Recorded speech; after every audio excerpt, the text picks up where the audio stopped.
Buen día, bienvenidos a Comentarios al Evangelio del Domingo. En esta ocasión celebrando ya el domingo 33º del tiempo ordinario del ciclo C del año litúrgico, en el que estamos leyendo el Evangelio de San Lucas. En esta ocasión escucharemos un trozo del capítulo 21, versículos 5 al 19. El texto dice lo siguiente: En aquel tiempo, como algunos ponderaban la solidez de la construcción del templo y la belleza de las ofrendas votivas que lo adornaban, Jesús dijo: Días vendrán en que no quedará piedra sobre piedra de todo esto que están admirando. Todo será destruido. Entonces le preguntaron: Maestro, ¿cuándo va a ocurrir esto y cuál será la señal de que ya está a punto de suceder? Él les respondió: Cuídense de que nadie los engañe, porque muchos vendrán usurpando mi nombre y dirán: Yo soy el Mesías, el tiempo ha llegado. Pero no les hagan caso. Cuando oigan hablar de guerras y revoluciones, que no los domine el pánico, porque eso tiene que acontecer, pero todavía no es el fin. Luego les dijo: Se levantará una nación contra otra y un reino contra otro. En diferentes lugares habrá grandes terremotos, epidemias y hambre, y aparecerán en el cielo señales prodigiosas y terribles. Pero antes de todo esto, los perseguirán a ustedes y los apresarán, los llevarán a los tribunales y a la cárcel, y los harán comparecer ante reyes y gobernadores por causa mía. Con esto darán testimonio de mí. Grábense bien que no tienen que preparar de antemano su defensa, porque yo les daré palabras sabias a las que no podrán resistir ni contradecir ningún adversario de ustedes. Los traicionarán hasta sus propios padres, hermanos, parientes y amigos. Matarán a algunos de ustedes y todos los odiarán por causa mía. Sin embargo, no caerá ninguno de sus cabellos de la cabeza de ustedes. Si se mantienen firmes, conseguirán la vida. Palabra del Señor. Gloria a ti, Señor Jesús. Estimados hermanos, nos encontramos en la parte final del Evangelio de San Lucas, en lo que conocemos como la sección escatológica, es decir, esta parte del Evangelio en la que Jesús habla del final de los tiempos, de los últimos tiempos, y se vale de un acontecimiento, de un evento, de una situación muy concreta, del templo, el templo de Jerusalén, que era considerada una de las maravillas del mundo antiguo. Es decir, se hablaba de las 7 maravillas del mundo antiguo, pero los judíos decían que las maravillas del mundo antiguo debían de ser 9, incluyendo pues el templo y su santuario. Y ciertamente que el templo era bellísimo. Nos dicen los historiadores que el templo de Jerusalén era una joya. Es verdad que el templo había sido reconstruido cuando volvieron del exilio los judíos, pero habían reconstruido un templo bastante deficiente y ciertamente para nada ornamentado. Cuando Herodes llegó al poder, entonces comenzó la reconstrucción del templo, es decir, el embellecimiento y engrandecimiento del templo, hasta el tiempo de Jesús, en el que se estaba terminando de embellecer el templo. En el año 19 a.C. había comenzado esta mejoría del templo, esta restauración del templo, y todavía en tiempo de Jesús este templo de Jerusalén estaba terminando por embellecerse. Hasta el año 65 después de Cristo terminó definitivamente la obra de restauración del templo, y el templo lucía pues en su máximo esplendor. Era una obra muy bella. Por eso dice el Evangelio que algunos ponderaban la solidez de la construcción del templo. Recordemos sobre todo en qué basaban la solidez de la construcción del templo. Era una cuestión teológica y no arquitectónica. Es decir, el templo es indestructible porque es el templo de Dios, porque es el templo de Yahvé. El templo de Jerusalén nadie lo puede destruir porque allí habita Dios. Esta era la idea que había entre los israelitas. Por tanto, ponderaban la solidez de la construcción del templo y la belleza de las ofrendas votivas que lo adornaban. Era muy bello, ornamentalmente hablando. Jesús dijo: Días vendrán en que no quedará piedra sobre piedra de todo esto que están admirando. Todo será destruido. Y esto debió de haber sonado a una blasfemia. Por lo menos debió haber causado escándalo en los que lo escuchaban, porque, como decía, asociaban la solidez y la firmeza del templo a la fe ya vista. Quiere decir que el que cree en Yahvé, pues cree que el templo nunca será destruido. Pero Jesús alerta a aquellos que ponderaban la belleza del templo y su solidez, diciéndoles: días vendrán en que no quedará piedra sobre piedra de todo esto que están admirando, todo será destruido. Las palabras de Jesús eran proféticas. De hecho, apenas unos años después, el templo de Jerusalén fue destruido. En el año 70 vinieron los romanos y arrasaron con el templo de Jerusalén. Las palabras de Jesús se cumplieron.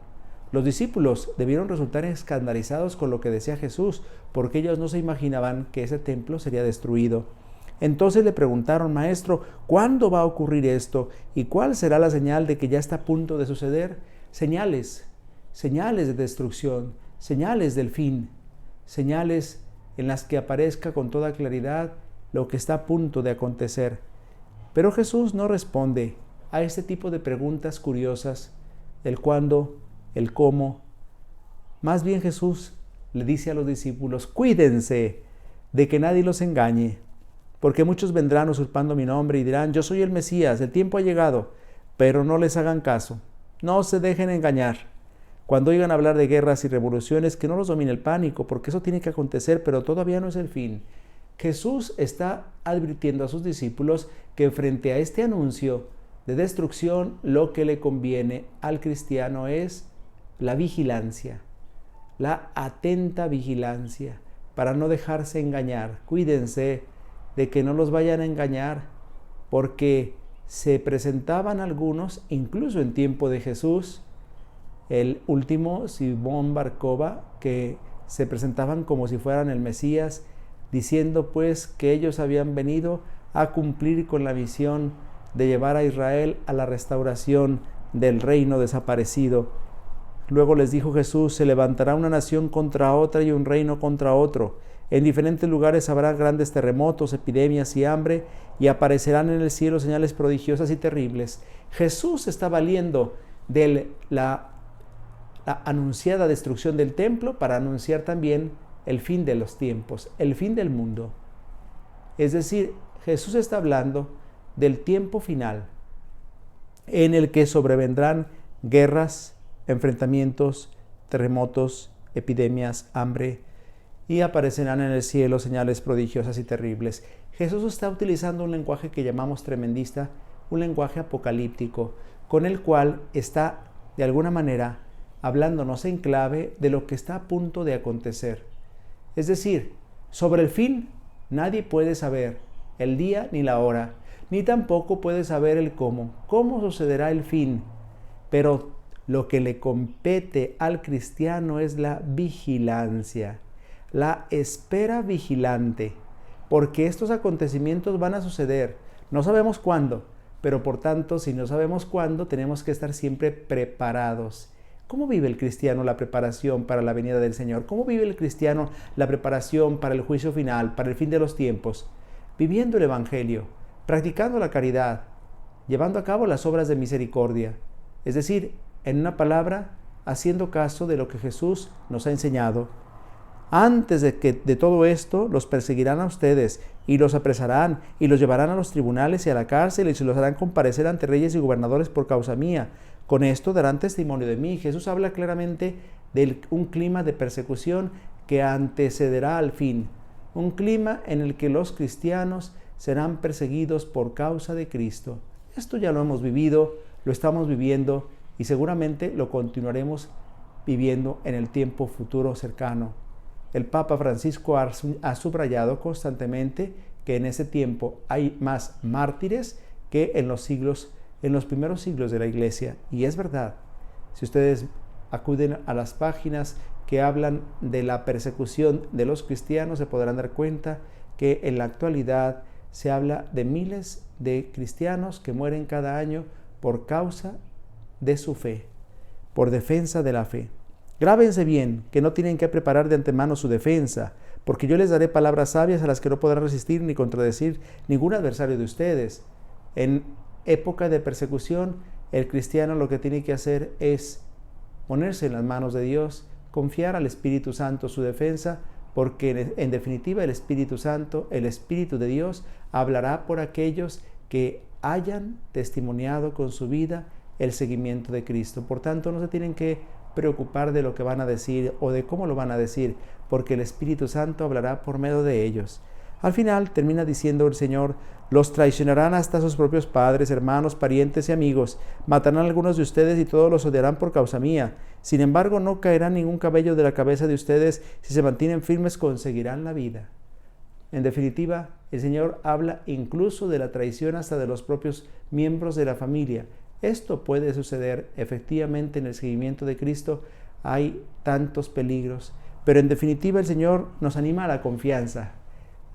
Veíamos que nos invitaba a la vigilancia, a la espera vigilante, pero también a la confianza, sabiendo que nada sucederá sin que Dios lo quiera, sin que Dios lo permita, ni no caerá ningún cabello de la cabeza de ustedes, porque al final todo depende de Dios. Hasta el más pequeño cabello de nuestra cabeza no caerá de nuestra cabeza si Dios no lo permite, si Dios no lo quiere. Es decir, que incluso en época de persecución, Dios se vale de los seres humanos para probarnos en la fe. Así que lo que tenemos que hacer es vivir en esta vigilancia constante, en esta espera vigilante, en esta confianza absoluta en Dios, que es lo que nos pide el Señor, especialmente en este Evangelio, a las puertas del fin del año litúrgico que celebraremos Dios mediante el próximo domingo con la fiesta de Cristo Rey, y también a punto de iniciar un nuevo año litúrgico. La Iglesia nos habla del fin del mundo, nos habla del fin de los tiempos, nos habla de la segunda venida del Señor, es decir, temas que se van a ir entrelazando al final del año litúrgico y al principio del nuevo año litúrgico, para que estemos preparados, para que vivamos vigilantes, para que nuestra vida cristiana no se adormezca en la mediocridad, en la medianía, sino que vivamos siempre entregados al Señor, haciendo lo que a Él le agrada. Vamos terminando nuestra reflexión recibiendo la bendición. El Señor esté con ustedes. La bendición de Dios Todopoderoso, Padre, Hijo y Espíritu Santo, descienda sobre ustedes y los acompañe siempre. Si Dios lo permite, nos vemos la próxima semana.